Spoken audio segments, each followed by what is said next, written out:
Welcome to Half Past Cha. Look at us. You say that every week. Every single week. Look at us. Look at us.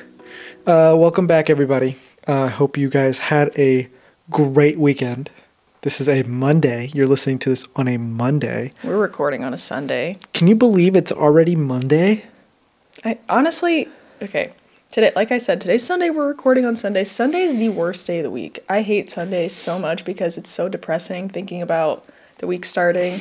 I know we have a crazy week this week. You're going to be traveling. You're leaving me again tomorrow, or today on Monday.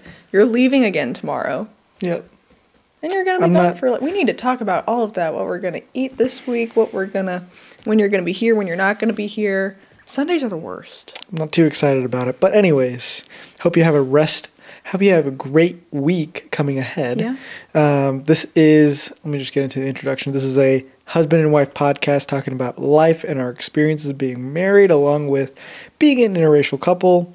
Our podcast is called Half Past Cha because we're currently drinking cha. So, anyways, I just wanted to let you know we still don't have a sponsor. And we are paying for this by you guys following us on Instagram, TikTok, at Ck2V Patel and at Hallie G Patel. We're paying for what? We're paying for this by making them follow. That's how we create revenue. Oh, okay. Yes. So yeah, Okay. that makes sense. That's how this is possible. So make sure you follow us. Give us a 5-star rating if you like this video, if you're watching on YouTube or Spotify. And yeah, that's about it. Today's topic is going to be what works and what doesn't work in a relationship/marriage. Hallie, what does that even mean? Well, I think it is important to cover different strategies, if you will, or habits or ways of communicating. I mean, it can mean so many different kinds of things. Ways of communicating, for example, what works and what doesn't, yelling versus having a normal conversation, things like that. We're going to be covering a lot of that today. Yeah. And again, there are more areas than communication, but just in general, Yes. things that do, that's very broad, things that do and don't work in a relationship. Yep. So just to go into more detail, we're going to be covering communication, trust, respect, the challenges of navigating the values and goals each other have, and then also things that don't work, like, not establishing boundaries or making sure that you are building, a strong and supportive relationship. Just going to be a lot of different topics. So that you have a strong foundation. Mm-hmm. So let's get into the first one. All right. What works, Hallie? Communicating with each other. Yes. Definitely. And that can mean, so let's dive into that a little bit more. Communicating with each other. K2, what do you think it means to communicate successfully with one another in a relationship? So I think one of the biggest things to communicate with one another is Yes. to talk to each other about what's happening in each other's lives, so then the other person isn't caught off guard about certain topics. You guys want to be on the same page. That's a great way to point at. If you're about to go out and see people and you guys aren't on the same page, you guys don't have good communication. You guys have to be on the same page. Well, there's a lot more to it than that, I think. What do you Communicating think? well with one another. Well, I mean, I just think you should feel, if it's, number one, it's the most important thing to feel so comfortable in a relationship that you're able to tell your significant other what's going on in your head, what you're feeling. I should be able to tell you, like, for example, if something is bothering me that you said, I want to feel comfortable enough to tell you that, not just hold on to it. That's just one example. But I get that. communicating openly with your significant other, I mean, imagine just not doing that. I know so many people who are like afraid of their significant other, afraid to tell them things, afraid to ask them things, and it's like, why? You should not be there. That's not healthy. Yeah, so that actually goes to our fourth point, which is emotional support. If someone feels like they don't have emotional support, Oh, yeah. that's when they feel like they're afraid to go talk to their significant other on a specific topic. But I guess all of this, at the end of the day, all like the topics in terms of what works, trust, respect, emotional support, compromise, and fun and enjoyment, all those topics all lead to communication. They all tie in. They all tie in. They all work together. And I feel like... So it's like if one crumbles, it's like a domino effect. If one falls, the other So yeah, are going to fall. So what works? So back to communication. How can somebody have better communication if they feel like they don't have good communication? Well, one is to have the talk of, why aren't we communicating with each other? How many times have we had that talk? A lot, because we have had it a lot because it can change and fluctuate. So at so many different points in your relationship, and this can be with anybody. It can be with your family, it can be with your friends, with your significant other, whoever it is. You need to be communicating with them. Otherwise, it's very surface level. And for example, if we're not communicating in our relationship, something's off, something's wrong, and we can sense that too. Mm-hmm. So there have been times where I'm like, okay, I need to tell you something, or K2, what's going on? You're not talking to me. Yeah. Let's figure it out together. And again, going back to the emotional support, this is tricky because if you don't feel that you're emotionally supported in a relationship, which is very key, you want to be able to have that with your significant other, then you're not going to be able to feel like you can communicate with them. It's a very slippery slope. Yeah. I think that's, that kind of also goes into like the next topic, which is trust. So it's really hard to communicate with the other person if you don't have proper trust. Like, do you fully trust that person if you're not around, or if they're not around? Something.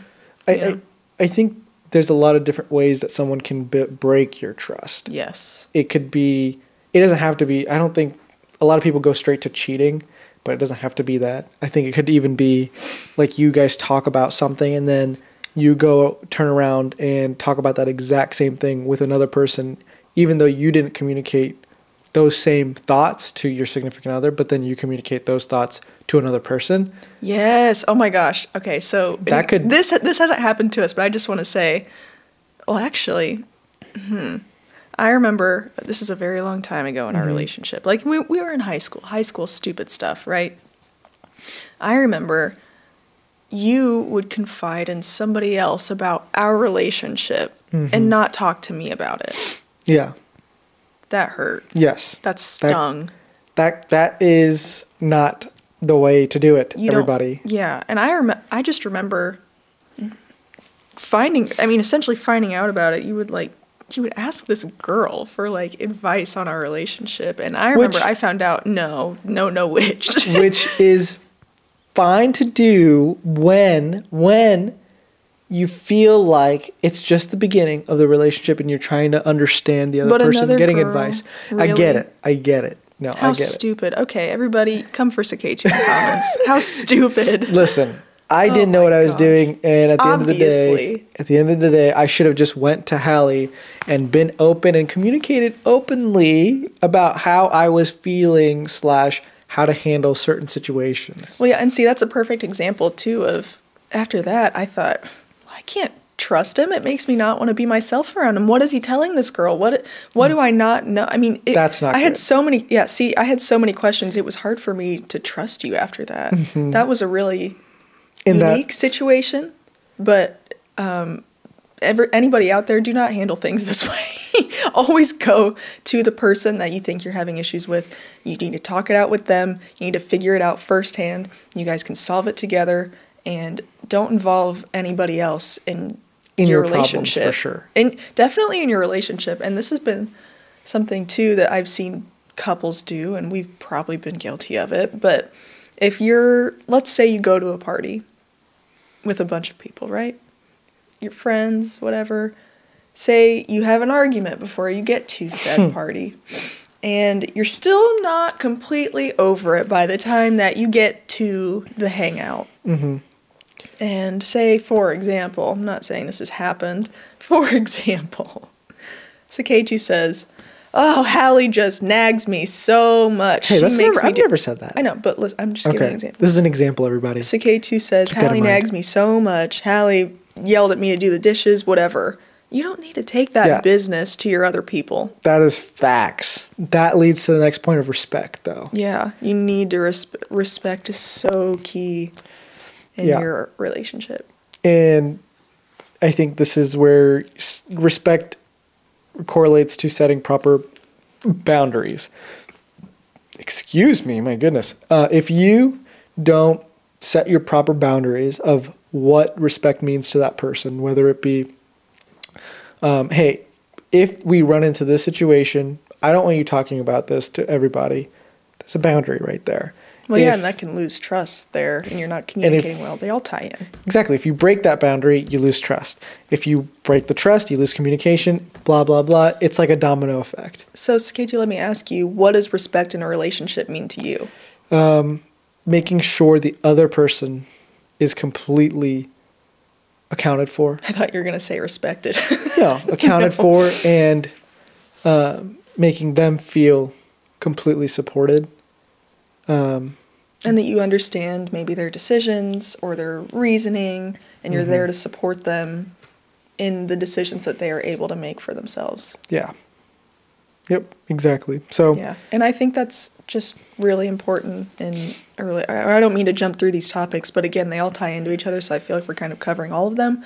When you respect somebody, you need to just...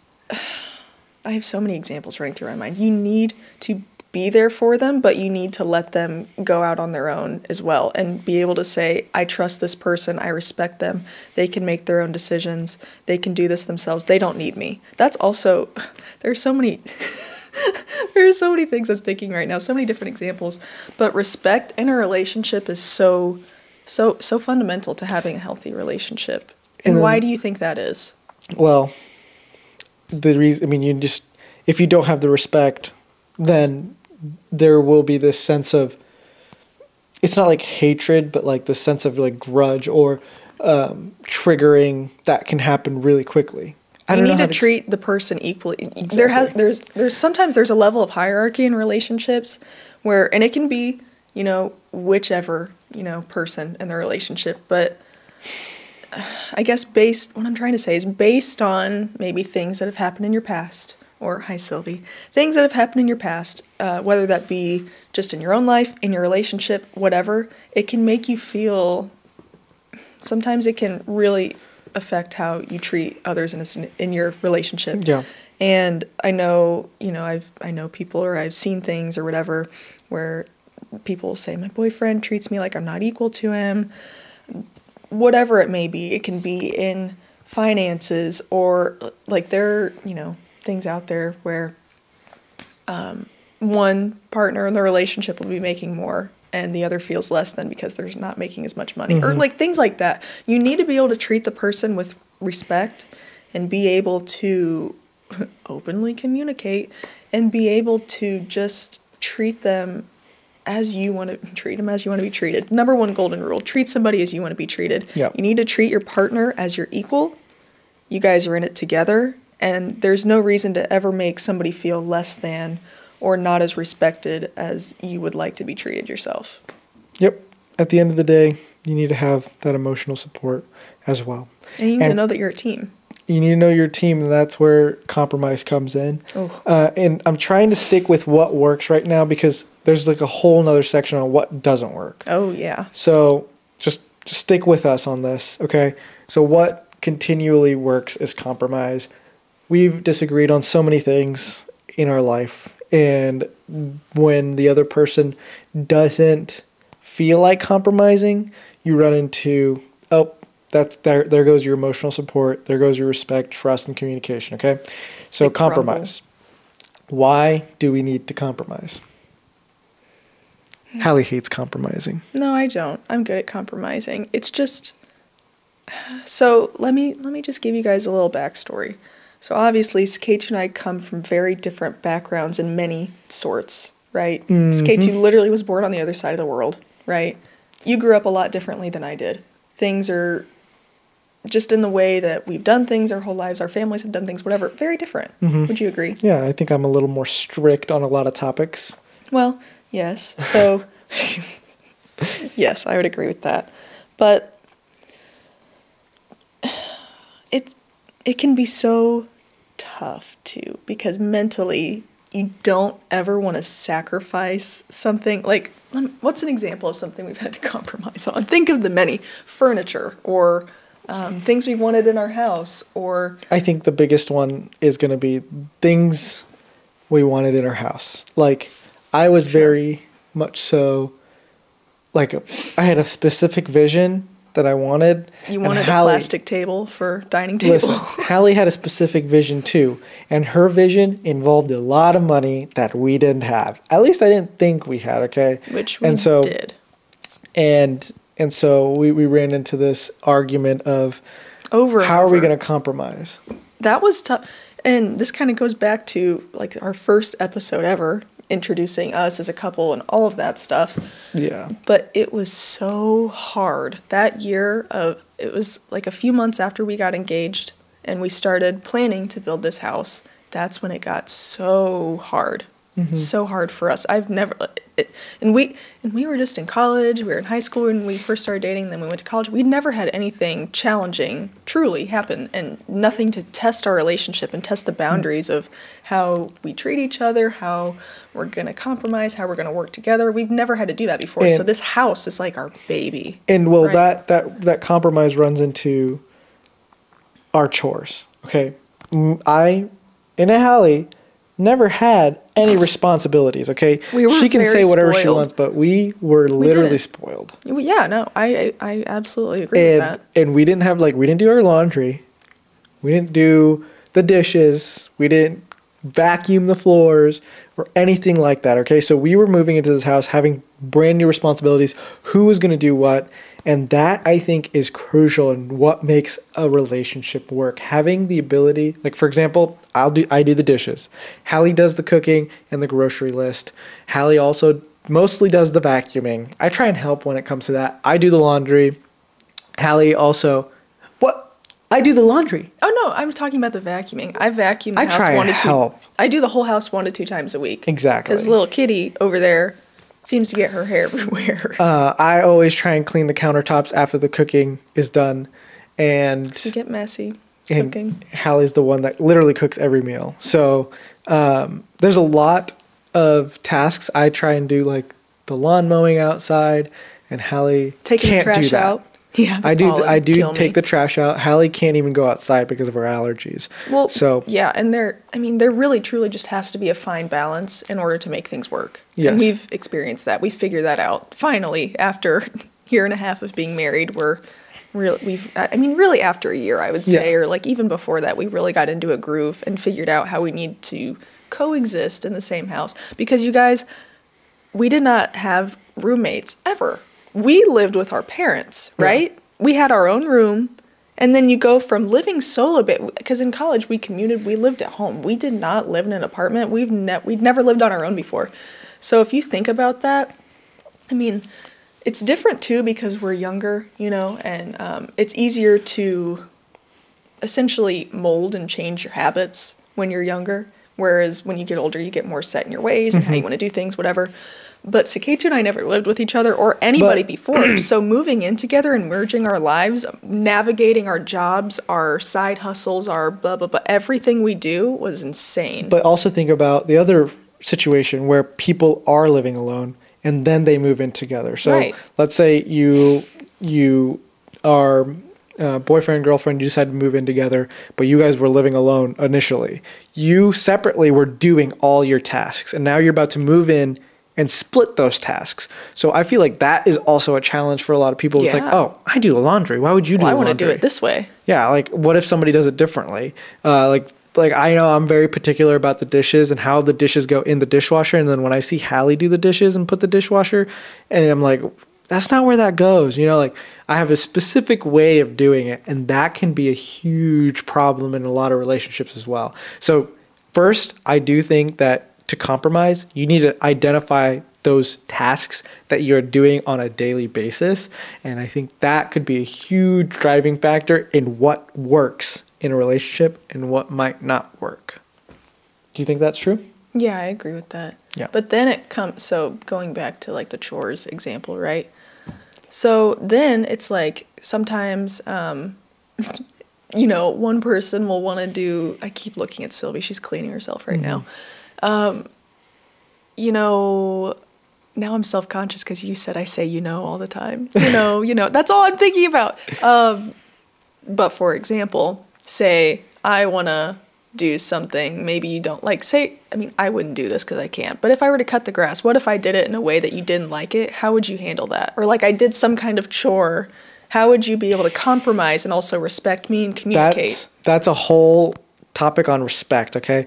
The way you choose your words and how you go about it is big. How would you handle that situation? I always handle it way too aggressive. I always am attacking the problem with words, and I know it's a problem, it's an issue, but to be able to just take a step back and be like, okay, this person's doing it wrong.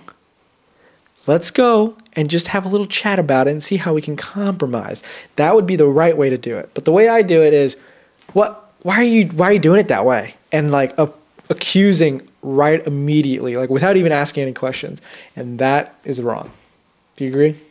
So, yes. I wanted to ask, do you feel like you've always been that way? Do you feel like you were brought up that way, that that's how situations were handled with you? I think that I don't know. I think it's definitely the way I was brought up in a way as well, because if you think about it, I was told, like, at least from what I remember, I guess, I was told to do things the right way the first time. That's just how I've always been told. And when somebody does it the wrong way, my mind goes to, oh, that's wrong. Why are you doing it that way? Don't you think there has to be like a learning process or a learning curve with that, though? Exactly. Yep. That if it's not perfect the first time, it's okay. Exactly. So what's the worst that could happen, you know? That kind of leads into the whole respect aspect. I mean, you just need to have that respect. I want to go back to respect one more time, because I think of an example, and this happens, and I know this happens in a lot of relationships because I see it.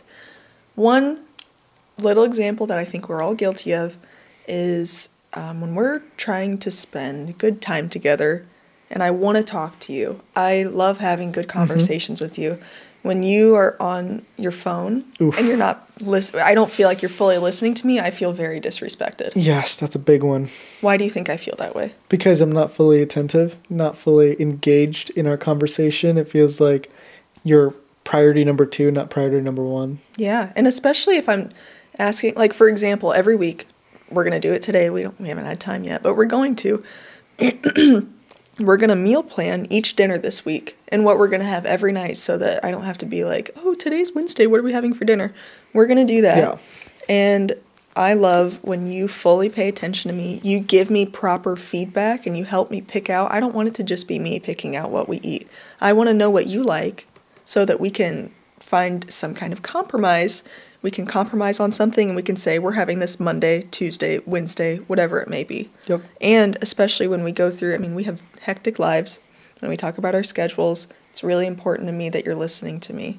And say, for another example, I'm just full of examples today. If we go out to dinner, we have a date night. We love our date nights. We do date nights once a week. I want to feel like we're fully paying attention to each other and we're enjoying the time that we have together, because it's not very often. Yep. It's once a week, but there are a lot of hours in the week. We don't really get to do that. We don't really get to pay as much attention to each other during the week as we want, because we're busy. Mm-hmm. And that time is really special and important to me. That leads to our last point in what works. You got to have fun and enjoyment in your relationship. Try and plan something weekly, I would say. Not bi-weekly or monthly, weekly. Try and figure something out. And then maybe monthly or every 2 months you can figure out one big splurge that you can do together. But it's important to have fun and enjoyment with your partner.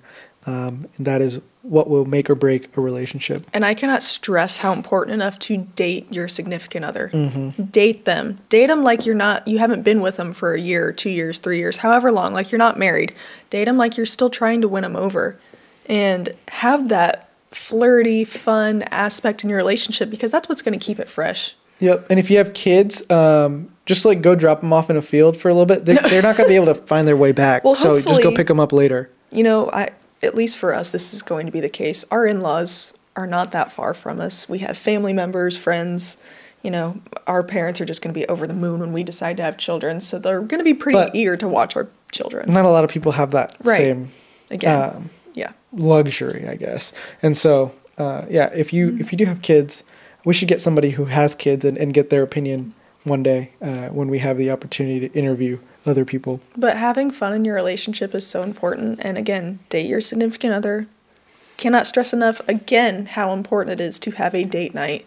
Just some time where you guys take time away from the everyday deal that you got. Yep. You got all your schedules, throughout the week, or all your tasks, all your work, everything. Leave it all behind and go out to a dinner. Or, you don't even have to go out to dinner. You can make dinner, take it on a picnic. You can go dig a hole in the backyard.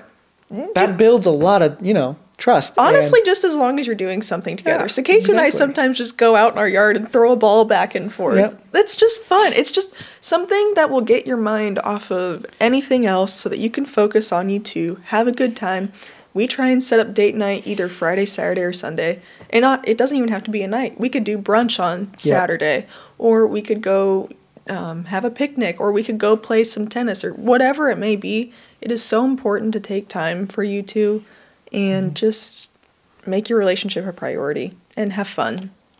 That's my advice. We're going to go into our one and only break for this episode. Hallie has to go to a bridal shower today. That is why I'm dressed up. I So didn't she's all address dressed that. up while I'm in a sweatshirt. But we're going to try and still give a really good discussion. But I need to ask the audience a question, okay? Oh, we're doing a interactive. question for the audience and then a question for Hallie. This is trivia, everybody. So if you are listening or watching, please answer this question in the comment section on YouTube.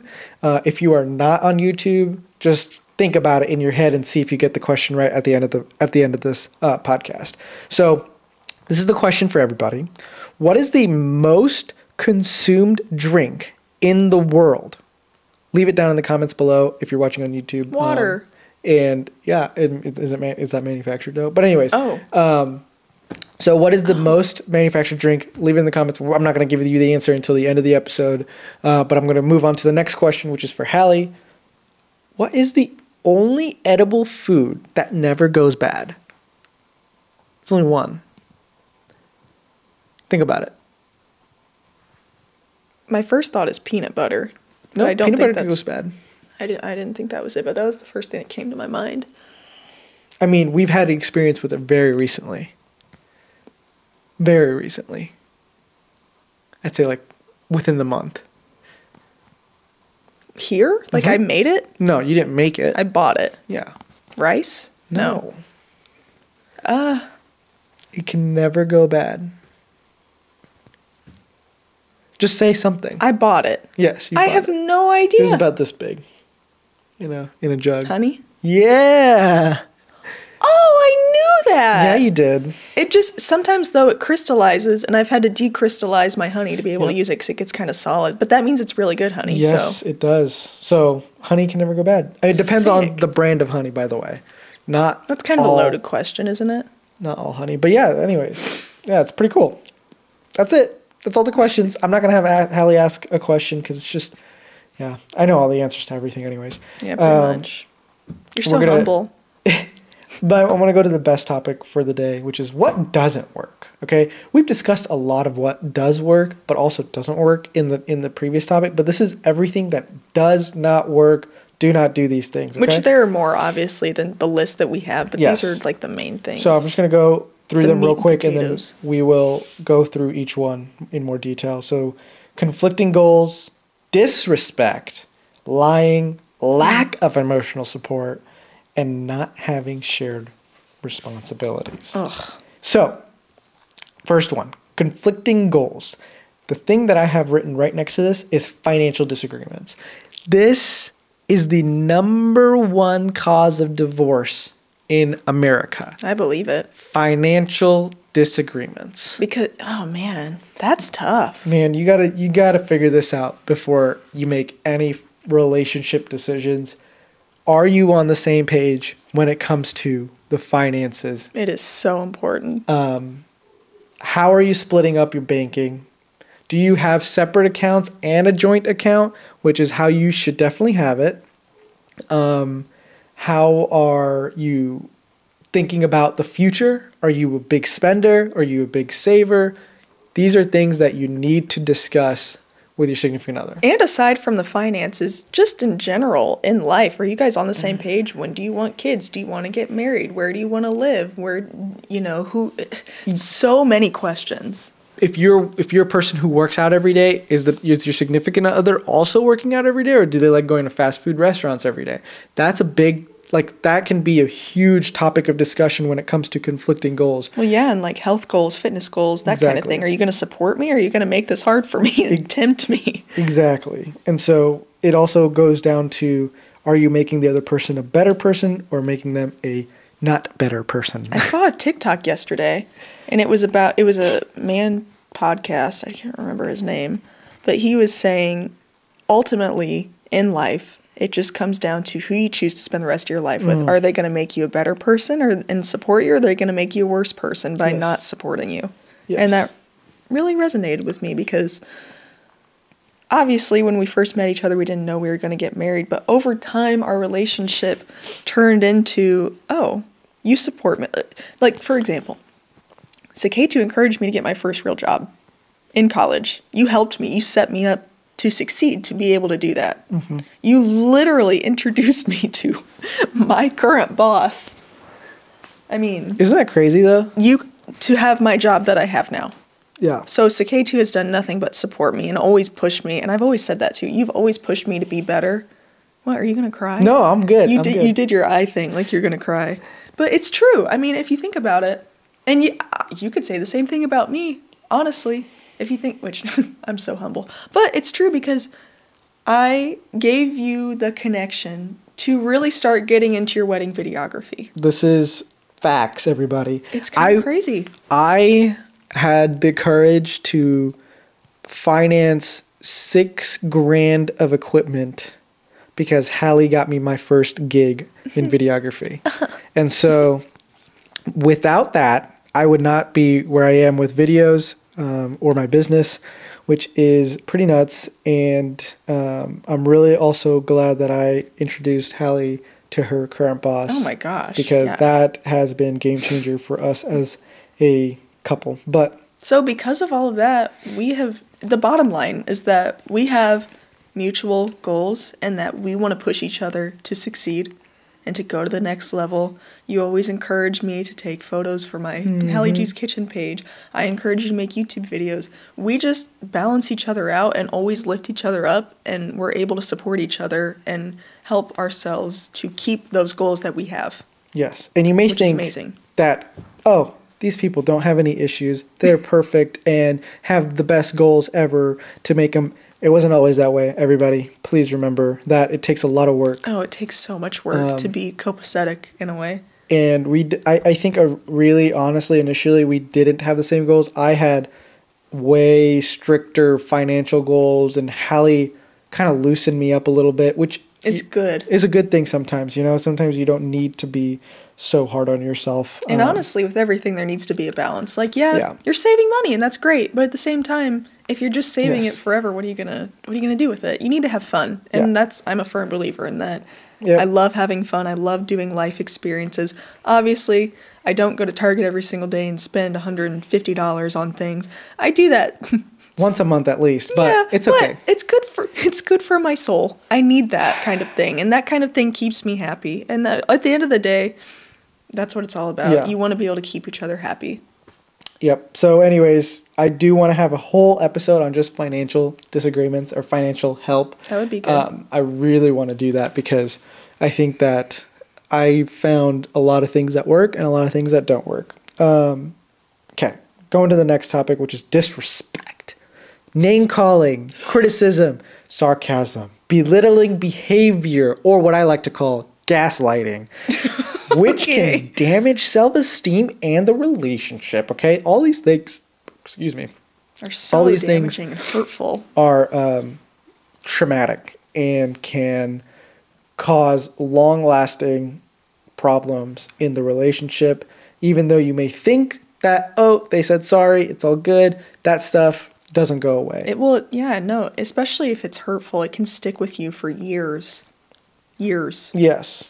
So you don't just forget about it either. So really try and think when you're saying anything especially to your significant other, someone you're going to spend the rest of your life with, if you say something that may belittle them or manipulate them even, think about it, because it will really stick with them forever. And if you ever do it again, that stuff is going to just build up into a ball and cause way more issues in the future than you could ever imagine.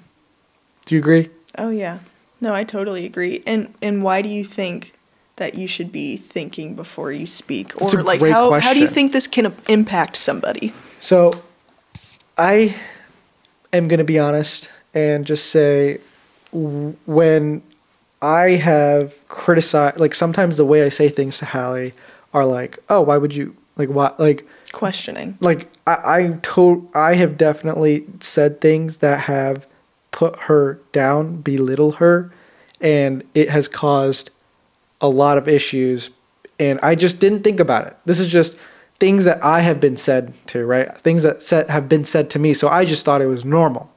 And I didn't realize the impact that it had on me and that impact that it could have on Hallie. And so I think it's huge to remember not to put somebody down. Rather say this, okay?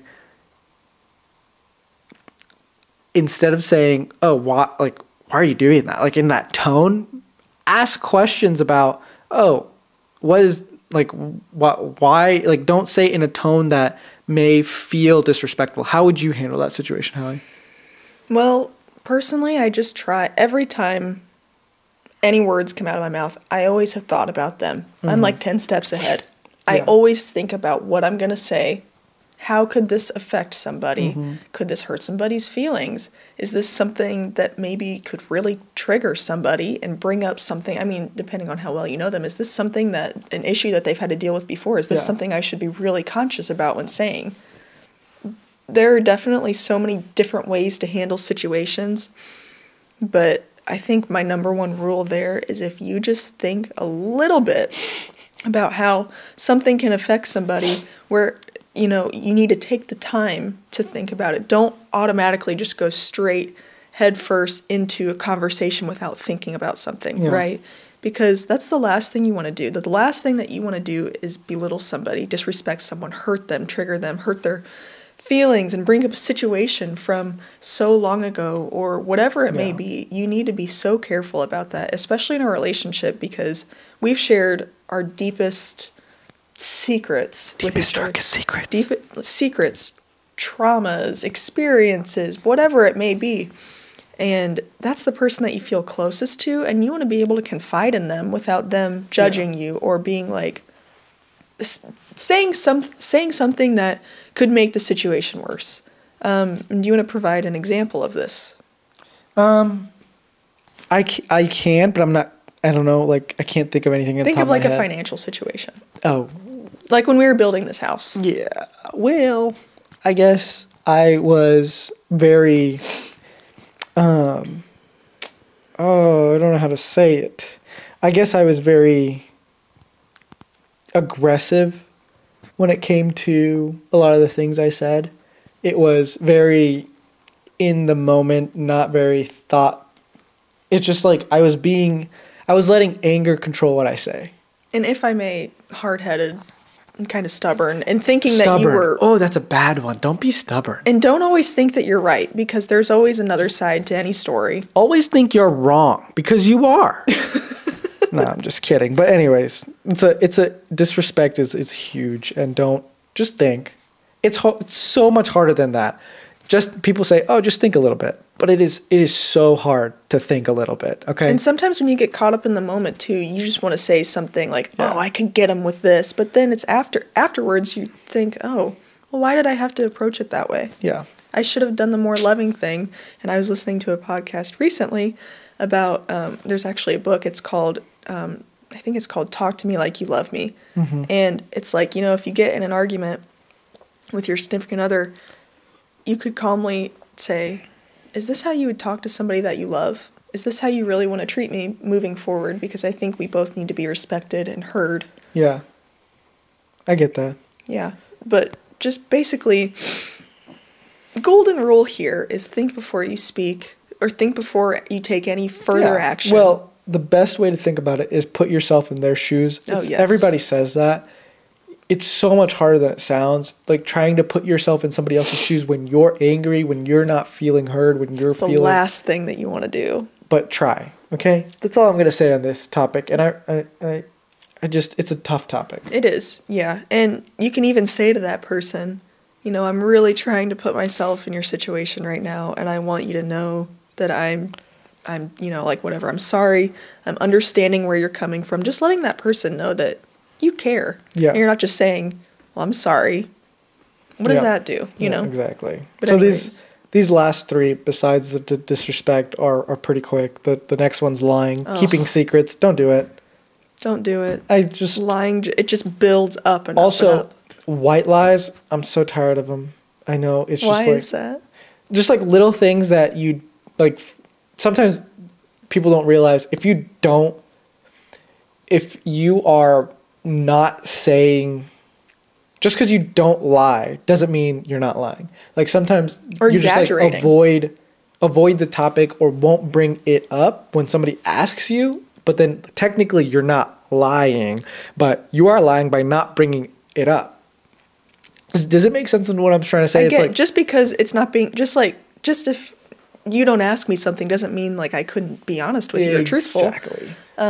If it's something, I mean, again, you don't need to spill every little tiny secret, but you know, if it's something that would affect us, and you know, I feel like that should be communicated. Yeah, for sure. And exaggerating. Don't just exaggerate all the time. I exaggerate a lot. And we're working on this. Yeah. We're working through it. Big time. Yeah. Hyperbole. Anyways. Yeah. Okay. Lack of emotional support. This is like the failing to provide emotional support, neglecting each other's needs, or being dismissive of other people's feelings. And this is also related to being afraid to bring up topics to your significant other. Yeah. If you feel like you are afraid, that's an issue. I think that you need to talk to somebody about it or figure out ways that you can get out of that specific situation, because I don't know. I feel like if there's a topic that you really want to talk about with your significant other, you should feel comfortable enough to talk about it with them.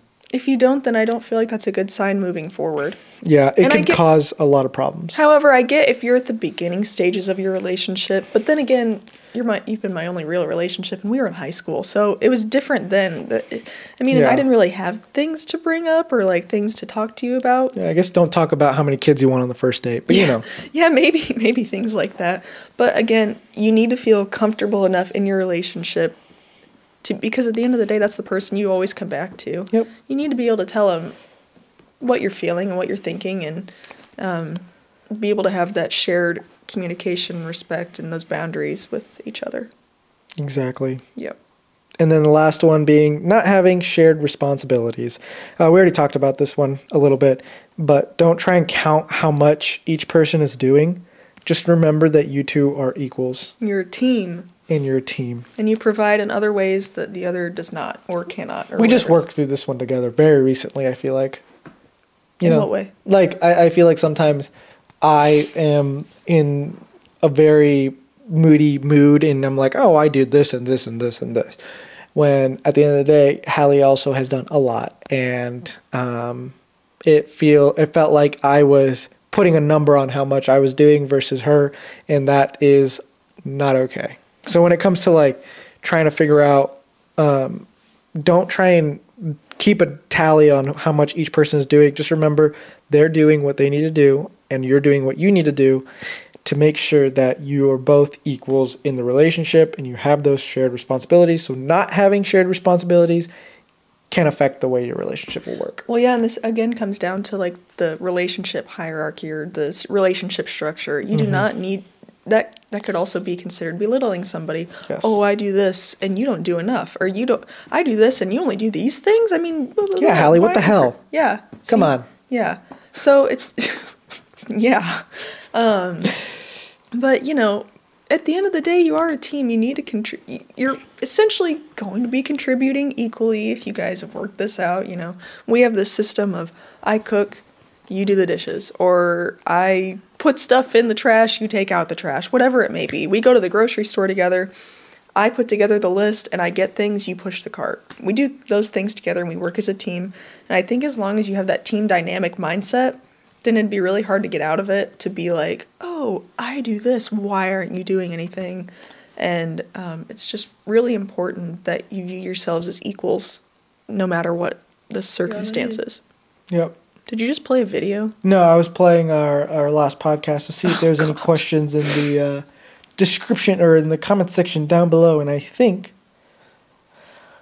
there were not.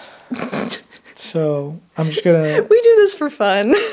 I'm just. I guess any final thoughts before I go into questions of the week? I just think there's so many different components that go into what you should do in a relationship, and obviously we didn't cover all of them. So many that you shouldn't do, but we hope that these helped you, or you learned something from them, or you think, that applies to me, maybe I can apply this in my relationship, and maybe we can get something better working out here.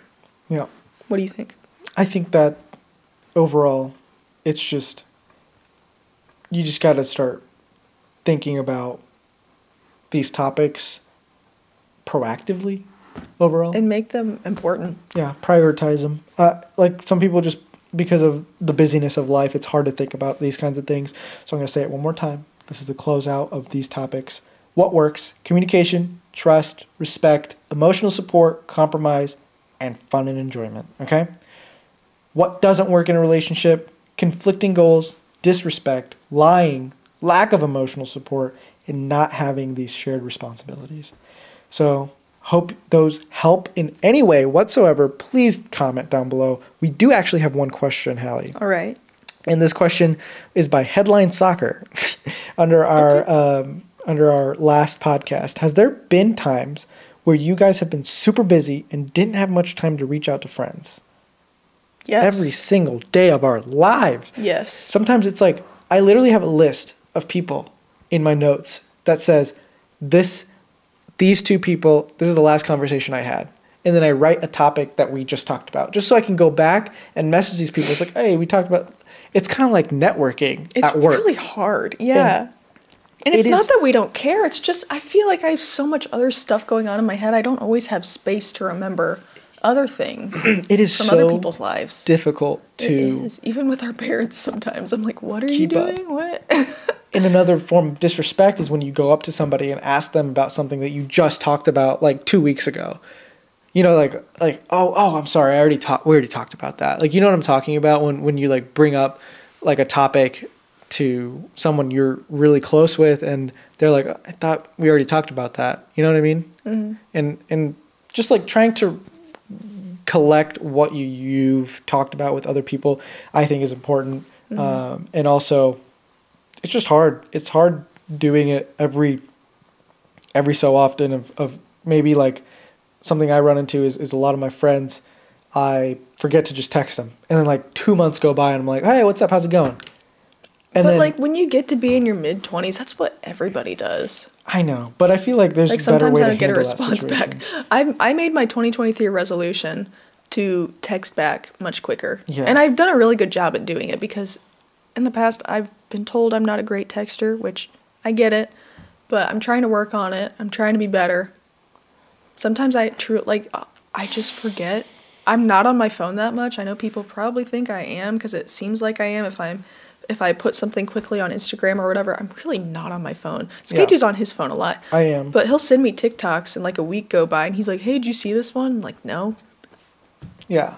It's a tough one, you know? But great question. Thank you, Headline Soccer. Yes. You're awesome. Thanks for watching our podcast. Mm-hmm. That is the only question we had. So if you have made it this far in the video /podcast, please leave a question in the comments down below and we'll discuss it next time. Mm-hmm. Or the Q&A section on Spotify.